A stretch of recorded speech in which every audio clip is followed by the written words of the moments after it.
terms of mobile broadband usage and standards, how does the Philippines fare with other countries, those who have gone ahead with the LTE rollout? Now let me start by saying that the Philippines mobile broadband plays an important role because most of the users here are connecting to the internet using a mobile device. That is very different to Western Europe or the United States, where people would have a PC at home and they have a fiber broadband connection or an ADSL subscription. And here in the Philippines, the broadband penetration on the fixed network side is not that high. And mobile networks are being used to connect the internet not only because people like the mobility, but because there's no other option to connect to the internet. So a mobile network is the easiest way and the fastest way to connect to the internet. And in many cases, people do not have much choice. If they live outside the big cities, then fixed broadband may not be available. So mobile, to a large extent, in the Philippines has become a substitute for the fixed network infrastructure that is not always available. Now, in terms of LTE, LTE itself is a relatively young technology, so the networks that are in commercial operation today is in the United States and in Western Europe mainly. They are less than 2 years old, and from that perspective, the Philippines will be among the early adopters of LTE. So what we see happening here is quite important for us, and it's an early start of LTE within Asia Pacific and also within other countries outside Western Europe and the US. So the Philippines will be at the forefront of LTE within Asia Pacific, and the importance of that is once more to make up for the fixed network infrastructure that's not always available. So in the Philippines today, clearly we have a digital divide, so most people do have a mobile phone. I think we will reach soon, very soon, 100% penetration of mobile users. We will have as many mobile phone users as the population of the Philippines, but that is still a long way for broadband to achieve. The broadband penetration is today much lower, and LTE will help to bridge that gap between very high mobile phone penetration today and very low broadband penetration. LTE makes up for that gap. Aside from, you said, the high usage of mobility in data usage, what other unique, what is unique about this? What other things do you see are unique in the Philippines in terms of usage patterns? Yeah.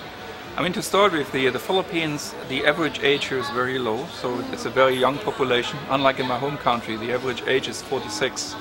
That's my age. I'm just about average for Germany. And new technologies get adopted a lot faster with a young population like that. And we saw that happening. So people here love mobile phones. People send text messages. There's no other place in the world that has such an intense use of short message service.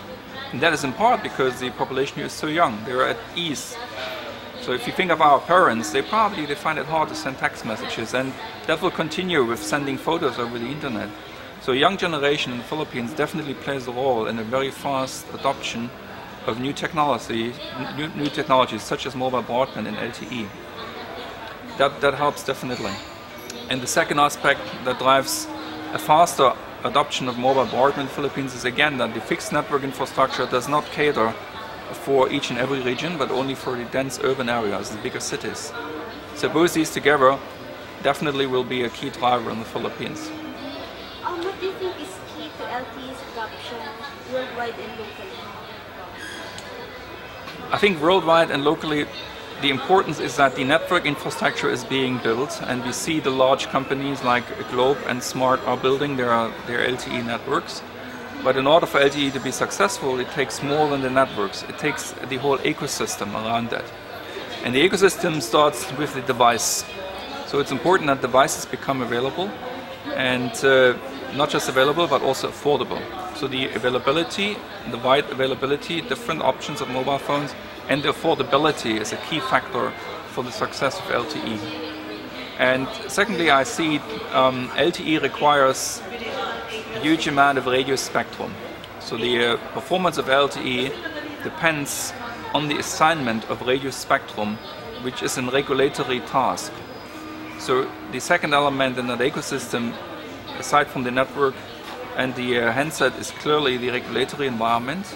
So the governments need to make available a sufficient radio spectrum for LTE to work to its best.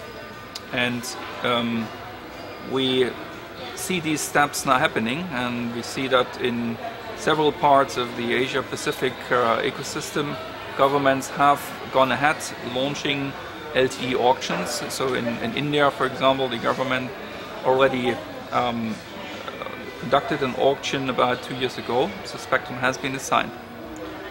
So that is a clear success factor, the early adoption of LTE standards plus the availability of sufficient radio spectrum.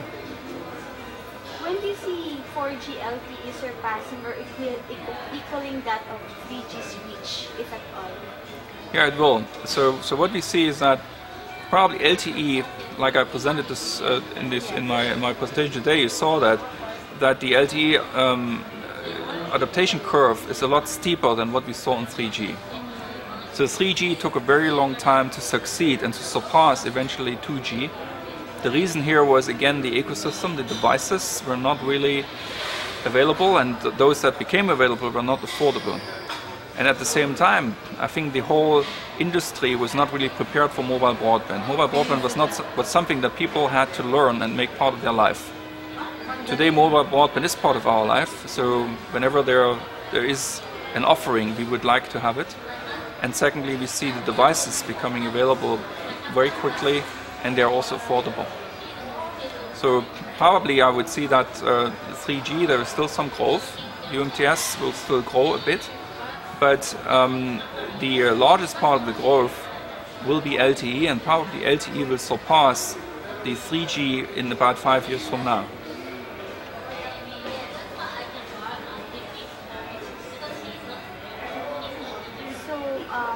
Last question. What would this mean to mobile broadband? Of course, you said it. Most of you said it earlier in the presentation. Just to reiterate the question: the adoption of LTE, successful adoption of LTE in the Philippines. What would this make for mobile broadband? Now, I think the most important thing is that mobile broadband is not only becoming available to everyone, even in remote areas. So first is the availability of mobile broadband in each and every corner of the Philippines, and we have still a number of remote areas where broadband is not available, neither fixed nor mobile. So I see LTE connecting the unconnected in the remote areas.